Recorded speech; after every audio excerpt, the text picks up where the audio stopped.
The belief in duration is a foundational error.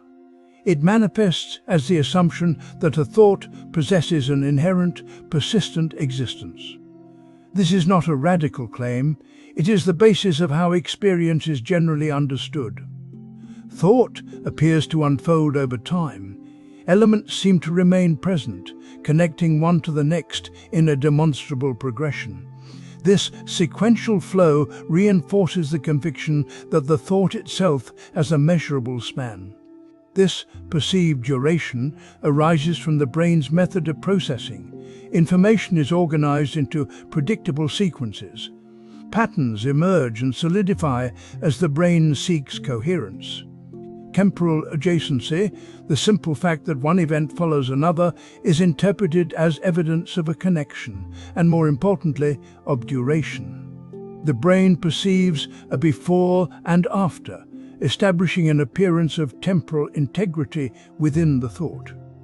The consequences of this assumption are significant, though not easily identified as suffering. Dissatisfaction arises not from the thought itself, but from the attachment to its supposed stability. A belief in duration creates a foundation for comparison, for judgment. If a thought persists, it can be assessed, categorized, and contrasted with other thoughts which also possess this presumed duration. This creates a hierarchy, a subtle system of evaluation predicated on the belief in a thing enduring. Investigation reveals that this perceived duration is contingent. It depends entirely on a continuous stream of interconnected events. Each element within a thought arises and ceases, dependent on conditions, entirely inseparable from its immediate neighbors. There is no underlying structure, no persistent entity that can be identified as the thought. The appearance of duration is a product of the process, not a characteristic of something that exists independently. Consider a chain of pebbles, each touching the next. The chain appears solid, continuous. Yet, remove any single pebble and the entire structure dissolves. There is no inherent chainness residing within the arrangement. The same holds true for thought. Its apparent continuity exists only within the context of a ceaseless arising and passing away. Each component event vanishes as soon as it appears, replaced by the next. This is not to deny the sequence, it is to negate the presumption that the sequence constitutes a thing. The illusion of duration is strengthened by the brain's inherent organization. The mind seeks patterns to simplify the overwhelming complexity of sensation. It attempts to impose order. This is a functional necessity, not an ontological truth. The impulse to categorize and quantify does not reveal a lasting quality, it masks the underlying impermanence. The temporal adjacency, the sequential order, does not imply a persistent subject. The cessation of this belief does not erase experience. It does not dismantle the process of cognition, it merely dissolves the erroneous attribution of inherent duration. The sequence remains, the flow continues, but the mistaken assumption that there is something enduring through the flow collapses under scrutiny. It is simply not the case that thought possesses an inherent, independent duration. The assumption persists that attachment to mental states inherently amplifies their perceived significance. This operates as a foundational misunderstanding. It feels immediately valid because a powerful emotional response or a strikingly clear cognitive formulation consistently dominates immediate awareness.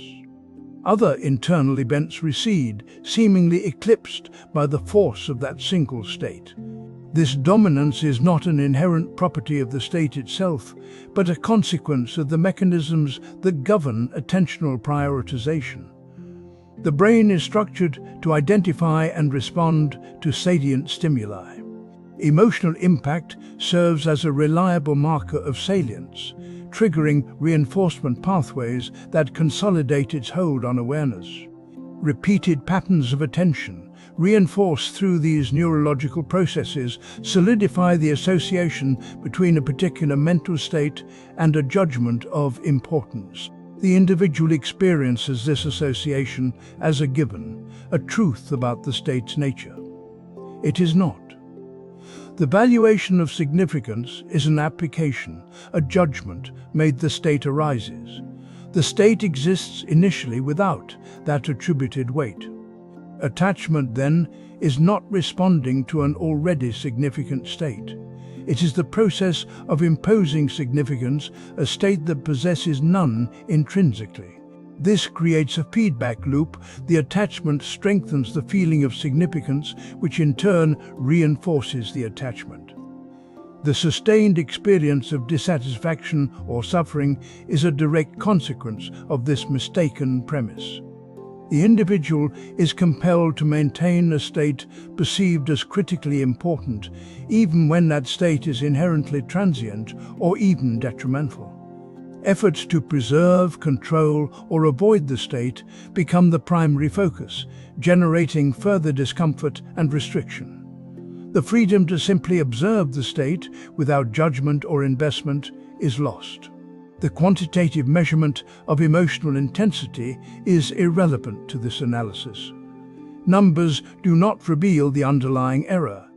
Intensity is merely a surface feature of a process fundamentally misconstrued. It is that the intensity signifies something fundamental that is at fault. The feeling itself is simply a sensation, a pattern of neural activity. It does not require interpretation, nor does it demand a response rooted in attachment. Consider the process of observation. A thought arises. It is observed. The act of observation is not inherently attached. It requires no judgment, no valuation. The thought simply occurs. It then fades. Another thought arises. Again, it is observed without the addition of significance. The initial feeling of importance, the instinct to cling to or reject the thought, is not present. It is the addition of that feeling which creates the illusion of weight. The framework collapses when the assumption is seen for what it is, a condition, not a truth. The attachment remains tethered to the expectation of significance rather than to the actual state. The belief in inherent importance evaporates. The state itself remains present, but the compulsion to engage with it diminishes. It ceases to be a focal point. Its existence is unremarkable. The expectation of consequence dissolves. The experience passes. The valuation of mental events frequently rests on an unspoken premise, the existence of a continuous self. This presumption operates as a foundational element, shaping how experiences are categorized and given relative significance. It appears reasonable. A sense of enduring identity seems to provide a framework for understanding. It offers a reference point against which sensations, thoughts, and emotions are measured. Without this assumed stability, the logic of assessment falters.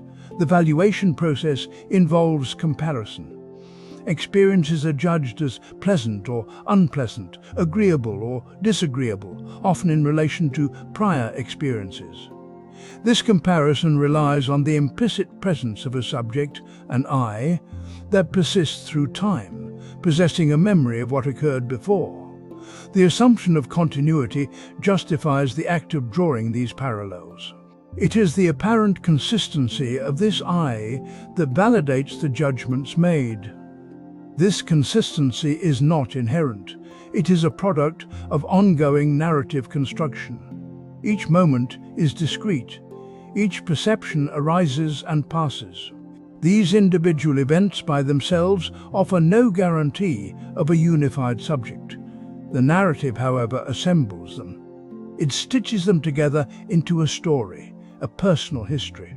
The story creates the illusion of a continuous self, but the story itself is a subsequent addition.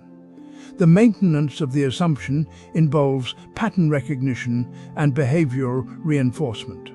Consistent actions solidify the belief in a stable entity. repetitive thoughts reinforce a sense of inner sameness. These patterns further contribute to the feeling of a persistent self. The feeling, in turn, reinforces the patterns, creating a feedback loop. The loop is a mechanism that sustains the illusion. The experience of dissatisfaction frequently arises from the rigidity of this valuation system. Attempts to maintain the assumed self led to attachment. Attachment to present experiences generates aversion to their loss. Aversion to unpleasant experiences promotes resistance and suffering. This cycle is perpetuated by the presumption of a self that must be protected and preserved. The preservation is an exercise in futility. The framework of continuity is not a discovered reality. It is a retroactive construction. Examining the process reveals its arbitrary nature. It is possible to observe moments without reference to a persisting subject. The moment does not require an anchor. The moment simply occurs. The sensation is. The thought arises. These are events without preconditions. The assumption of a continuous self is a fabrication, an assembly of discrete moments that creates the appearance of a whole. The valuation of mental events predicated upon this assumption loses its foundation.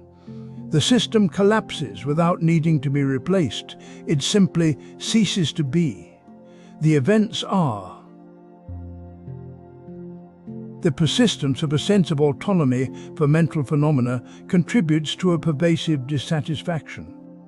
This feeling arises from an ingrained belief that thoughts and feelings possess an inherent, independent existence.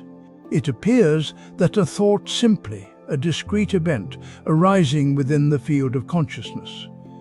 This presentation lends credence to the notion that mental events are fundamentally self-sufficient. The experience itself reinforces this assumption. Consider the abruptness with which a feeling can surface. A sudden surge of anxiety, a flash of anger, or a moment of intense joy seem to appear unbidden, seemingly originating from nowhere. This immediate arrival strengthens the perception of a singular, self-contained mental occurrence. The apparent spontaneity of the experience obscures any detectable antecedent. The feeling is registered as arising independently. It seems to stand alone, an isolated event within the broader flow of awareness. This perception sustains a subtle, ongoing tension. The feeling of autonomy fosters a sense of ownership. One identifies with the thought or feeling, believing it to be intrinsically. The consequences extend beyond simple recognition. The assumption of autonomy cultivates an expectation of control. One anticipates the ability to initiate or suppress mental events at will. This expectation regularly encounters reality.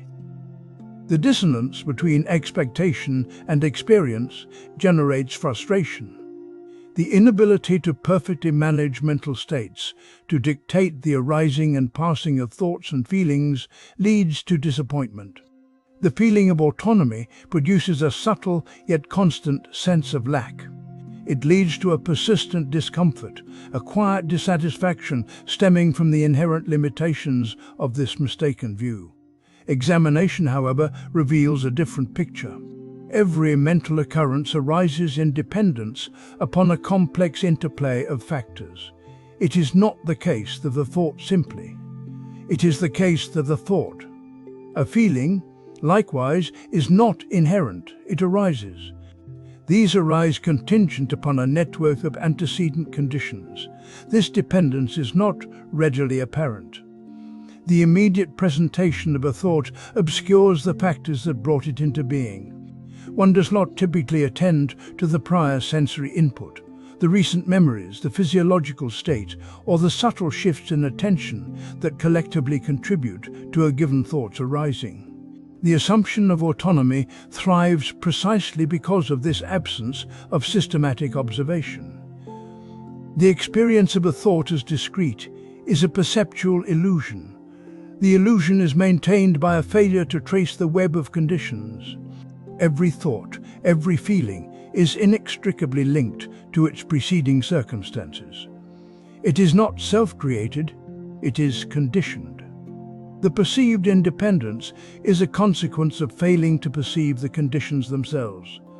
The feeling of autonomy dissolves when this interconnectedness is acknowledged. The illusion itself vanishes with recognition. The sense of ownership fades without a need to replace it.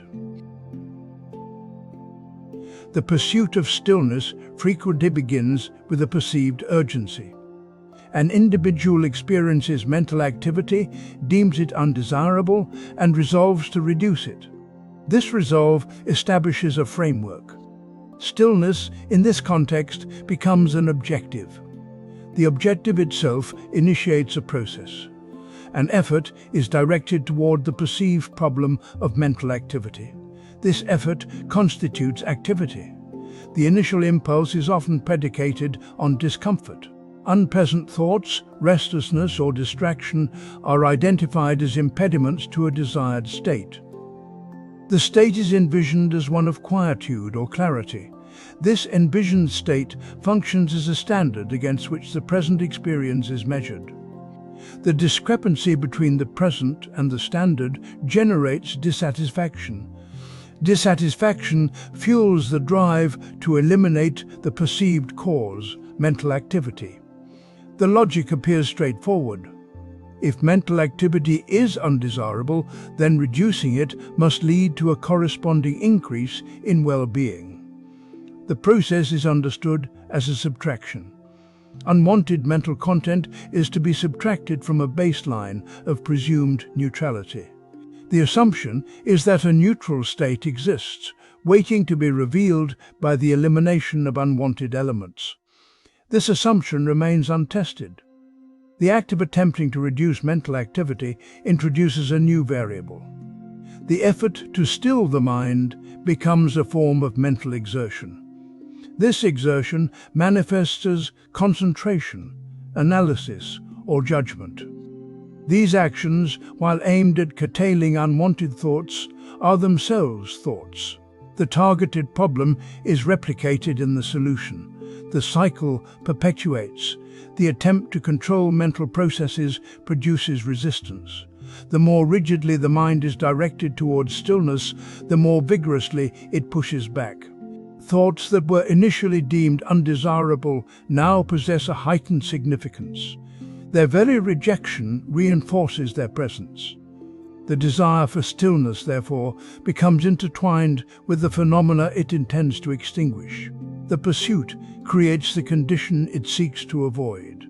The concept of stillness as a state to be attained is dependent on the prior existence of mental activity to be suppressed. Without the perception of unwanted mental content, the desire for stillness would not arise. Stillness, therefore, is not an intrinsic property but a relational condition. It emerges from a contrast. This contrast requires the very activity it seeks to negate. The premise that mental activity is inherently problematic requires questioning. The act of designating certain thoughts as undesirables is itself a form of mental activity. It introduces a value judgment that wasn't initially present. The distinction between acceptable and unacceptable thought is a construction. This construction, once established, maintains itself through continued effort. The sequence unfolds. Discomfort prompts a desire for stillness. This desire triggers an effort to suppress mental activity. This effort generates further mental activity. The original discomfort is compounded by the exertion of control. The initial assumption that stillness is attainable through deliberate reduction is revealed as a circular dependency. The attempt to eliminate mental activity demonstrates its inescapable presence. The pursuit reinforces the conditions it intends to resolve. The desire for stillness vanishes with the dissolution of the premise. The immediate impression is of clarity. An object is encountered and a corresponding experience arises. This sequence feels seamless, a direct transference. This feeling constitutes the bedrock of everyday understanding. It provides the apparent certainty upon which actions are based. It also generates a persistent underlying dissatisfaction. The dissatisfaction stems from the inevitable divergence between expectation and reality. An expectation is formed based on the initial experience. Subsequent encounters are then judged against this pre-established standard. This judgment is not neutral, it is comparative and therefore prone to deviation. Discrepancies provoke discomfort. They prompt adjustment. The adjustments may be minor, or they may precipitate significant upheaval.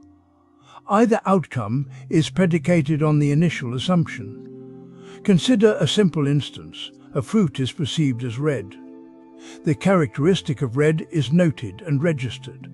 The subsequent expectation is that all similar fruit will also be perceived as red. If a fruit is encountered that is not red, a process begins. It may involve questioning the initial perception. It may involve seeking an explanation for the difference. It may involve rejecting the new fruit entirely. All of these responses are conditioned by the first experience and by the unquestioned assumption that perception conveys a fixed truth. The assumption itself is not actively generated. It is a default setting, a consequence of how experience is structured. Sensory data arrive and are immediately categorized. They are assigned to existing schemas.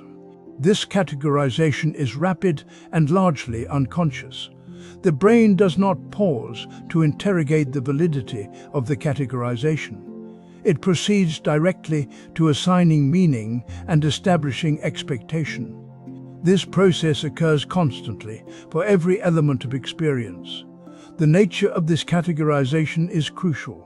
It is not a passive reception of information, it is an active construction.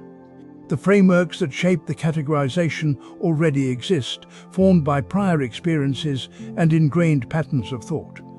These frameworks are inherited both biologically and culturally. They represent a collective understanding, a shared interpretation of the world. They are powerful precisely because they are largely invisible.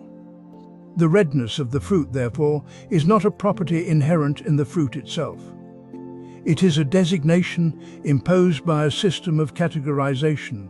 The system itself is a product of prior designations extending backward indefinitely. The experience of redness is thus a relational phenomenon, dependent on the interplay between the object and the system. The object is not inherently red, the system labels it as such. This understanding does not negate the utility of categorization. It simply reveals its conditional nature. To assume that the label is the thing itself is to misidentify the mechanism as the reality. The initial clarity dissolves. There is only the process, the constant flow of designation and expectation, arising and passing away. The dissatisfaction remains, not as a problem to be solved, but as an inherent feature of the process itself. It is the shadow cast by the assumption that perception delivers an unmediated truth. The persistence of a sense of self often relies upon the perception of separation. This perceived separation exists between awareness and experience. It is a deeply ingrained structure. The experience arises, is categorized, and then deemed to be distinct from the awareness that perceives it. A feeling of anxiety, for instance, is identified as an event, separate from the state of being that witnesses it. This division seems straightforward. It is a functional arrangement within cognition. The experience of suffering is frequently linked to this division. When an experience is perceived as separate, it is also perceived as potentially controllable, manageable, or avoidable. The perceived control is illusory. The attempt to manage the experience generates further activity. This activity adds another layer to the experience itself. The original suffering is compounded. It does not diminish through the application of effort. Instead, the effort reinforces the boundary. This perception of separation is not inherent. It is a construction. It is a product of cognitive processes designed for efficient navigation of the world. The brain actively seeks patterns. It imposes order upon what is, fundamentally, a continuous flow of sensation and thought. An incoming sensory input is not simply registered, it is assessed, compared to past experiences, and labeled. This labeling process establishes a boundary. It is a boundary between this and not this. The act of labeling requires differentiation. To label something as pleasant necessitates a contrasting unpleasant. The categories are mutually defining. The categories themselves exist solely within the structure of awareness. They do not represent an objective reality external to awareness. There is only the arising and passing of phenomena.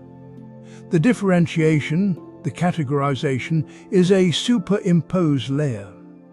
Consider the fluctuating nature of emotional states. A feeling initially categorized as sadness subtly shifts in intensity and quality. The initial label, sadness, struggles to maintain its validity. The experience resists confinement within a static category. It leaks beyond the boundary. Yet the boundary is maintained, requiring constant adjustment, re-evaluation, and often reinforcement. This effort to sustain a false separation generates tension. The appearance of separation is dependent upon the existence of these categorical distinctions. Without the imposition of boundaries, there is simply the unfolding of experience. It is a continuous process without division. There is awareness, and there are occurrences within it. The boundary between them is not a stable entity. It is a relational construction, predicated upon a system of comparative judgments. This system dissolves when its basis is examined. The perceived separation disappears, revealing only awareness as the ground of being. Awareness remains untouched by the collapse of the illusion. The sense of directing thought is frequently regarded as a foundation for cognitive management. It feels as though a conscious command initiates a mental sequence. This feeling of initiation provides a sense of order, a feeling of deliberate action. The apparent validity of this feeling reinforces the belief that thought originates from a central, directing source. The perception of control arises from the assumption that thought is a product of a self. This self, imagined as a continuous entity, is seen as the originator of mental events. The feeling of being in charge strengthens this image. It lends credence to the notion of an autonomous agent guiding mental processes. The sequence appears straightforward. A self exists, the self thinks, the self controls. However, the observed experience differs from this simple model. Identification with thought processes does not grant control. Rather, it intensifies the influence of those processes. The feeling of directing thought is itself a thought, a mental event subject to the same conditions as any other.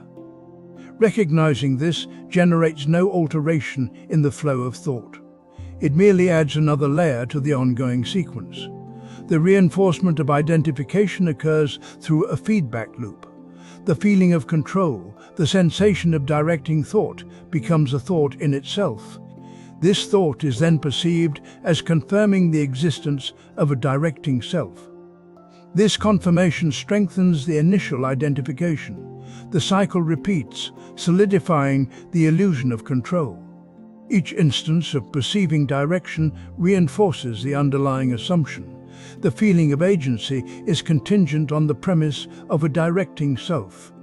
Without that premise, the feeling dissolves. It persists only as long as the narrative of selfhood remains intact. This narrative is a construct, a mental representation created through habitual patterns of thought. It is not a direct reflection of reality. Consider the fluctuation of thoughts. They arise and pass independently of any perceived direction. The feeling of control is a retrospective attribution, a labeling of events that were already unfolding. The labeling creates the illusion of causation where none exists. It ascribes agency to an entity that is itself a product of the ongoing sequence. The feeling of directing thought is therefore a product of identification. It is not a primary cause. It is not a gateway to genuine control. It is a perception, subject to the same impermanence as all perceptions. To equate it with volition is to misinterpret the nature of mental processes. This misinterpretation sustains a fiction. The feeling diminishes when its conditional nature is acknowledged. The assumption that thought originates from a directing self is observed. Its reliance on identification becomes evident. The feeling of control then loses its persuasive force. It fades in its intensity. The perception of directing thought simply ceases to be significant. The absence of this feeling does not produce a vacuum. It does not create chaos. It simply reveals the inherent spontaneity of mental processes. The flow of thought continues, unaltered, freed from the imposition of an artificial director. The inherent condition of mental phenomena is simply their arising and passing. The assumption frequently arises that cessation is a goal. This assertion carries a perceived logic. The experience of suffering prompts a desire for its absence. The absence of suffering is often equated with a state of stillness. Stillness, in this context, is understood as a condition of mental quiescence. Cessation, therefore, becomes the anticipated outcome of achieving that stillness. This sequence seems reasonable on the surface.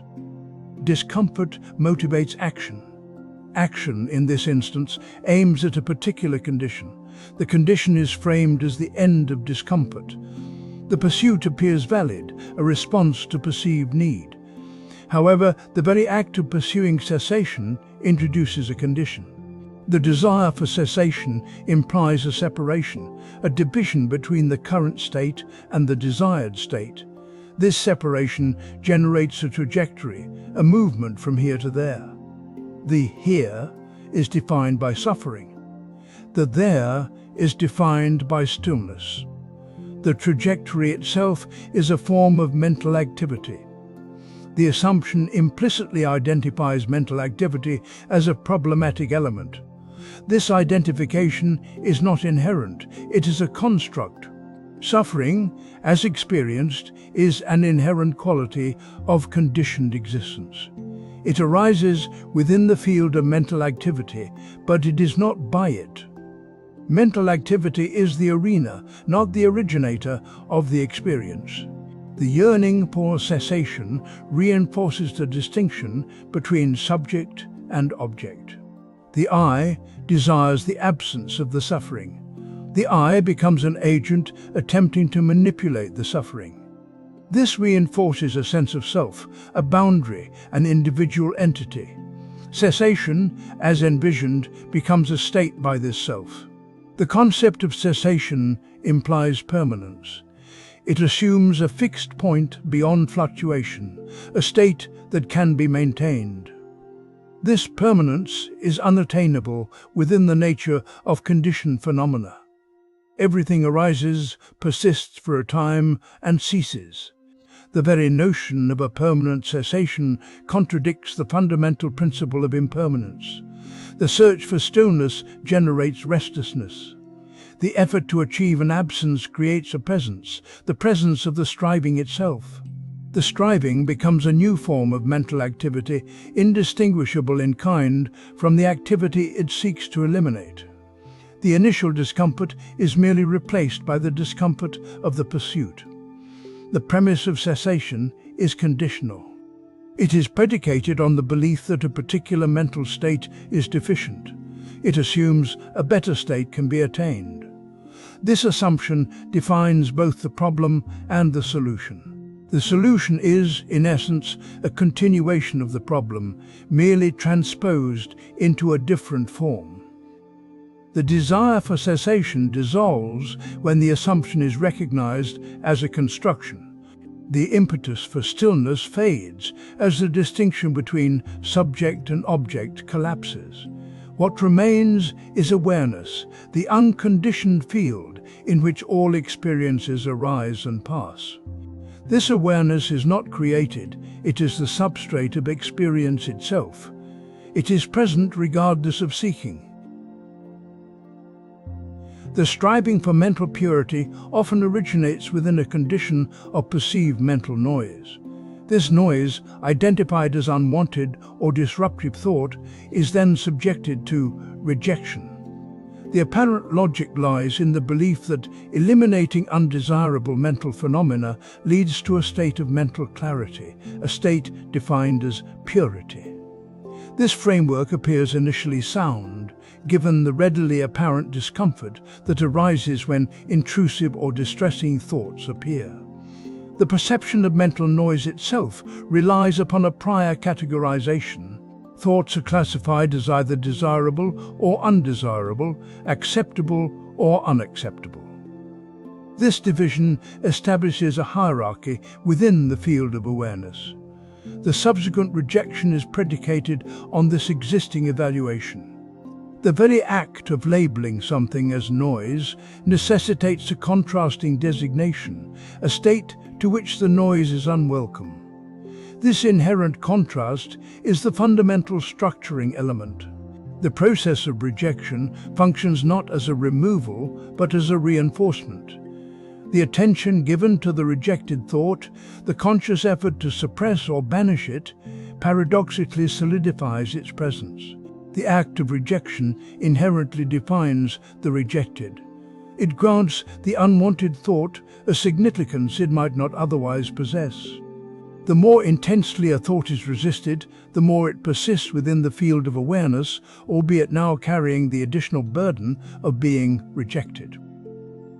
Consider the mechanics of the system. A thought arises. It is evaluated as noise.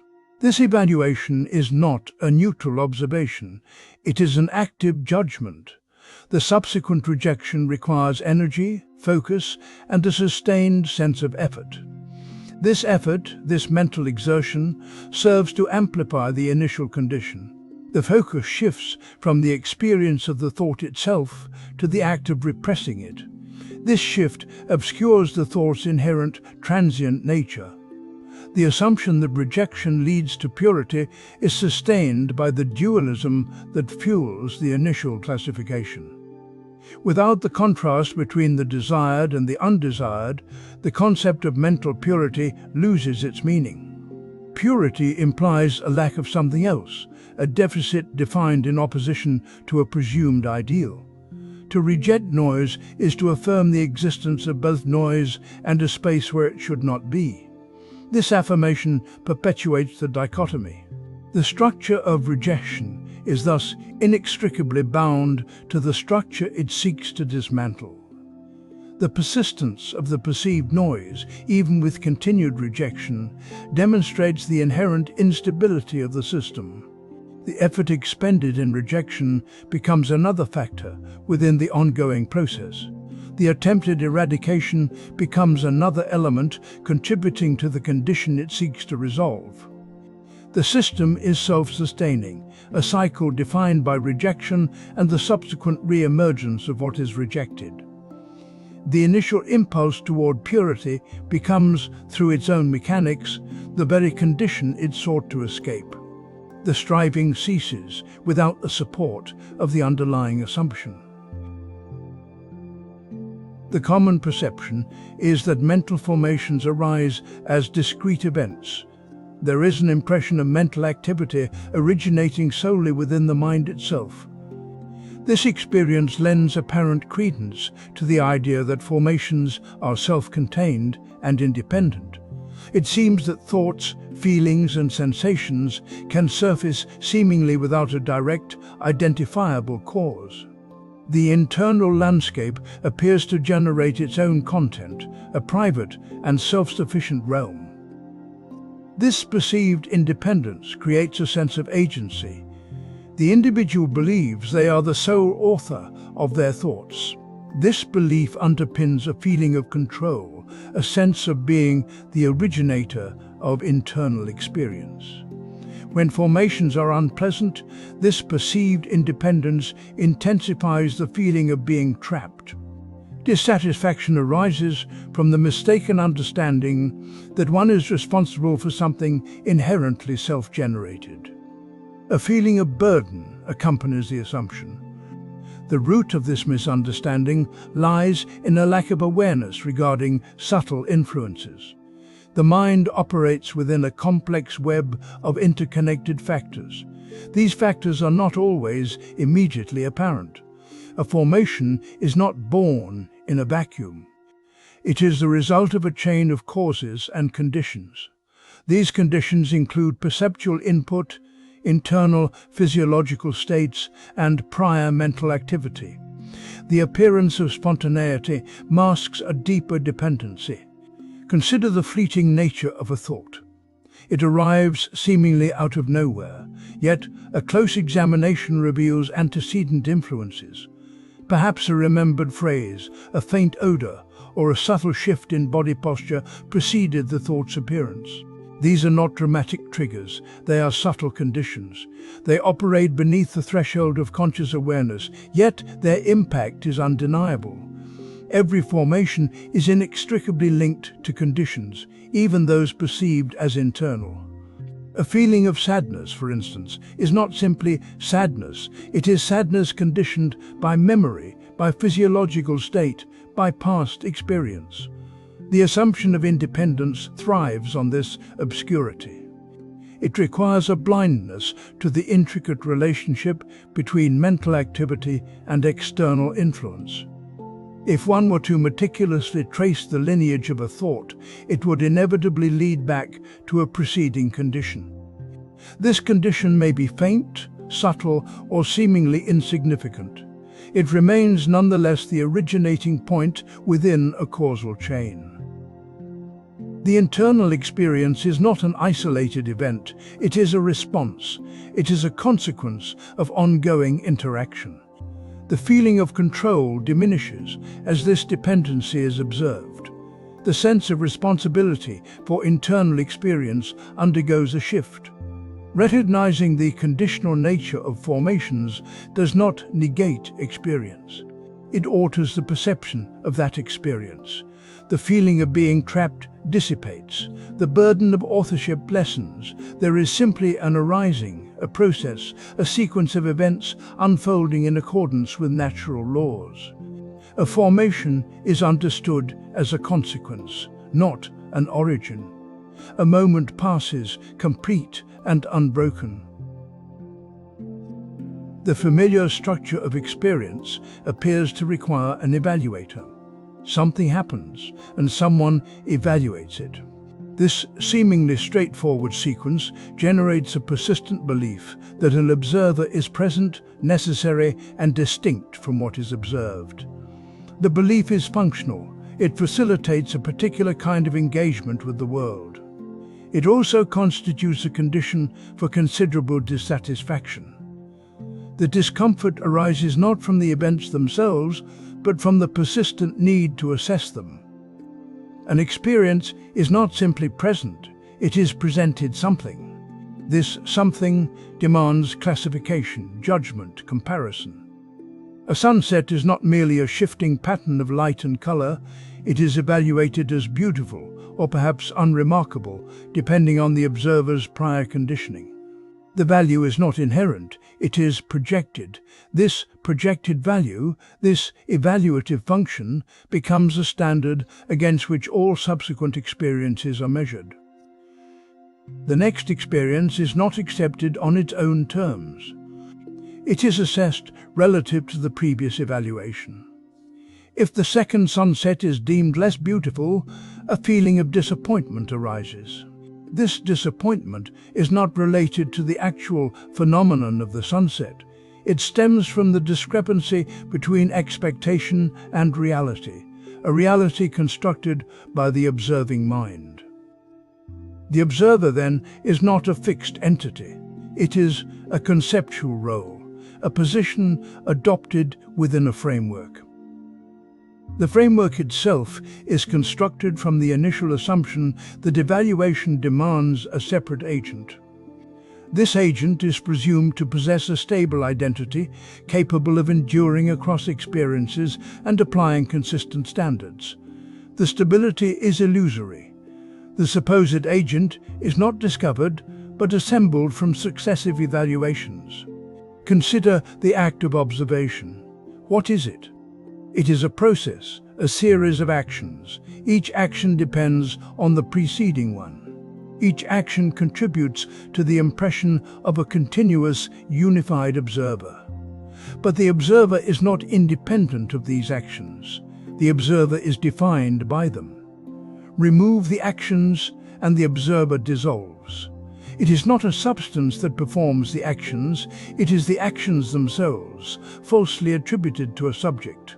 The experience of evaluation, therefore, relies upon a presupposition, the existence of a self that evaluates. This presupposition dictates the contours of experience. It colors perception. It dictates feeling. It determines the interpretation of events. The assumption functions as a generative condition. The observer is not a prerequisite, it is an artifact. It is a designation applied to a sequence of dependent occurrences. The designation itself is not real. It simply ceases to be necessary. The desire for quietude often presents itself as a straightforward proposition.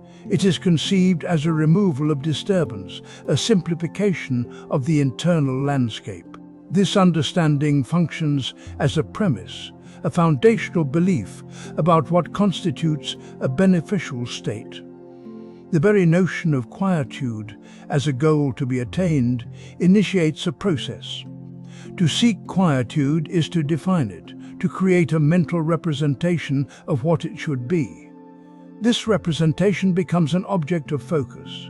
Attention is directed toward the absence of something, the absence of mental activity, the absence of emotional turbulence.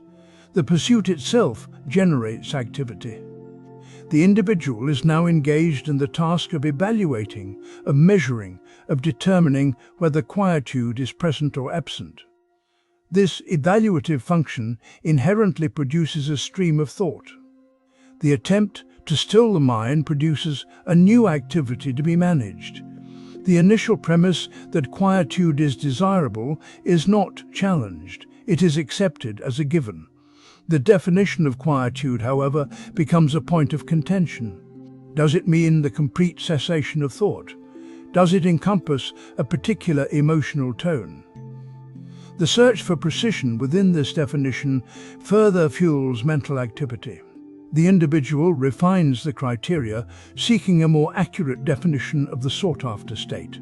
This refinement is not about understanding, it is about acquiring. The belief that quietude can be captured by a label contributes to the error. Quietude is a linguistic construct. It represents an abstraction, a simplification of complex phenomena. To treat it as a fixed entity is to misrepresent reality. The mind as a process is not static. It is inherently dynamic, fluctuating between states of activity and relative stillness. Attaching a label to a fleeting state, declaring it to be quietude, implies permanence where there is only change. The very act of designating a state as quietude creates distance. It separates the observer from the observed. Instead of experiencing a moment of relative calm, the individual experiences a moment quietude. The distinction is crucial. It creates a new layer of interpretation, of judgment. This layer obscures the direct experience, replacing it with a conceptual construct. The feeling of dissatisfaction arises not from the mental activity itself, but from the discrepancy between the desired state and the experienced reality. The pursuit perpetuates the feeling. The assumption that a desirable condition can be pursued as a distinct objective proves untenable. The very act of pursuit alters the condition itself. The attempt to possess quietude ensures its elusiveness. The framework collapses under its own weight. The notion of quietude as a target for acquisition dissolves into the ongoing flow of experience. It ceases to exist as a separate entity. The process of defining and pursuing simply vanishes. The absence of a structure is itself unremarkable. The sensation of solidity is deeply interwoven with perception. We experience the world and our own minds as if composed of discrete, stable elements. This perception of solidity is predicated upon the existence of frameworks. These frameworks are systems of categorization. They are structures we use to understand incoming information. They shape the contours of what we consider to be real. The application of these frameworks establishes order. Without them, experience would be an overwhelming flux. Information would arrive without context, lacking discernible form. This lack of form generates a condition of unease. Order, therefore, seems inherently valuable. It appears to reduce the potential for disorientation. The validity of this arrangement is reinforced by the very nature of cognitive processing. The brain is designed to recognize patterns. It seeks predictability. It functions most efficiently when presented with data that conforms to existing categories. Deviation from those categories triggers responses indicating anomaly or error. This is not an imposition from an external source.